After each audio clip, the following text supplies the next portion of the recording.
अध्यक्ष बल बचाओ किसान संघर्ष समिति जोगिंदर वालिया। पिछले दिनों 25 मार्च को बल बचाओ किसान संघर्ष समिति की एक महत्वपूर्ण बैठक हुई थी।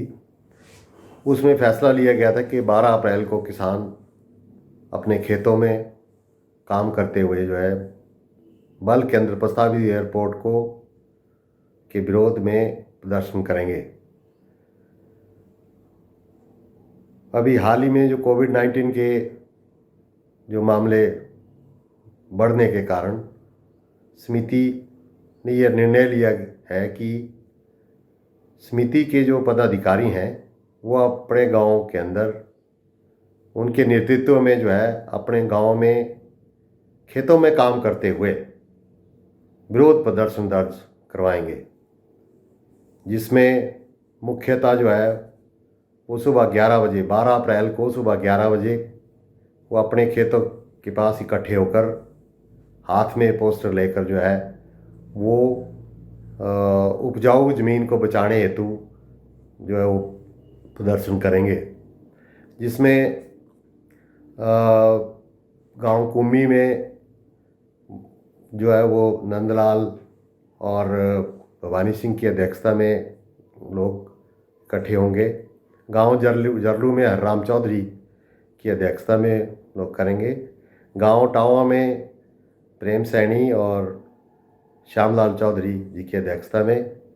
उसके अलावा नंदलाल में सचिव बल बचाओ संघर्ष समिति के नेतृत्व में, डेनक में हलीम अंसारी के नेतृत्व में और डुगराई में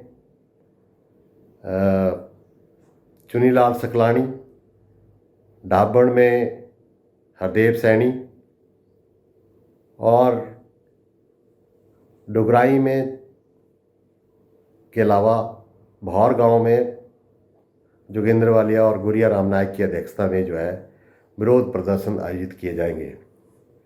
इसमें हमारी मांग पिछले कई सालों से हम सरकार से मांग कर रहे हैं कि अगर किसानों को बेदखल किया जाता है तो इतने कम रेट पे कहीं भी ज़मीन वो उपलब्ध नहीं होगी, और जिस जगह पे प्रस्तावित हवाई अड्डा बनने जा रहा है वहाँ पर टमाटर, गोभी, मूली, पालक और अन्य फसलें वो आजीविका कमा रहे हैं लोग, जिसमें 3 से 4 लाख रुपए तो उसी में उनकी आमदन हो रही है। लेकिन बड़े दुख से कहना पड़ रहा है कि एक तरफ सरकार कोई उसकी पुनर्स्थापना और पुनर्निवासन की कोई नीति नहीं है। उनको कहाँ रोज़गार दिया जाएगा, कहाँ उनको बसाया जाएगा, और उसके अलावा जो जितने लोग यहाँ पे काम में लगे हुए हैं, छोटे मोटे जो कामों में काम करें, वो बेरोजगार हो जाएंगे। और उसके अलावा सरकार अभी तक, हिमाचल सरकार अभी तक उसने अपने घोषणा पत्र में कहा था कि हम 4 गुना मुआवजा देंगे, लेकिन 4 लेन के अंदर अभी तक मुआवजा 2 गुना दिया गया है, और सरकार इस पर चुप है और ना वो कोई मुआवजे की बात करे। उल्टे उन्होंने जो सर्कल रेट है वो इतने कम कर दिए, 40% कम कर दिए हैं कि जिसके कारण कोई भी किसान बल का किसान कहीं भी इस रेट पर, जो सर्कल रेट प्रस्तावित किए गए हैं, उस पर कहीं भी ज़मीन नहीं ले पाएगा। और अतः मांग करते हैं कि इसको हवाई अड्डे को कहीं गैर उपजाऊ ज़मीन पे बनाया जाए और किसानों को बेदखल होने से वो बचाया जाए।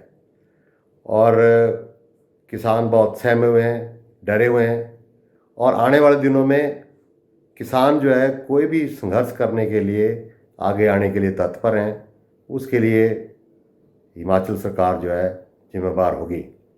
अतः हम किसानों से अपील करते हैं कि वो 12 तारीख को सुबह 11 बजे अपने खेतों में इकट्ठे होकर इस विरोध प्रदर्शन में भाग लें। धन्यवाद।